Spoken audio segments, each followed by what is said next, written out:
ทำไมล่ะการใช้ส้นตลอดเวลาไอ้ตัวต่างมั้งองค์กาแฟองค์กาแฟองค์กาแฟองค์กาแฟตลอดองค์ไก่ซูมองค์ไก่ซูมกูรายวันนี้โดนตอดโดนตลอดแล้วได้ยินเสียงหัวเราะติดดังมากเลย เรื่องถามว่าแกวตรง ยักษ์ตัวพี่โก้เฮ้ยไปอยู่ฝั่งนั้นบ้างแต่ก็เทมีพัฒนาการแล้วเนี่ยเขาสามารถคิดเองได้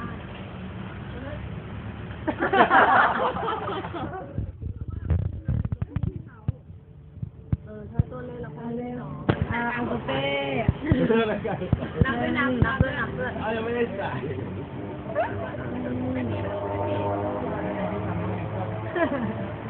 น้ำด้วยน้ำ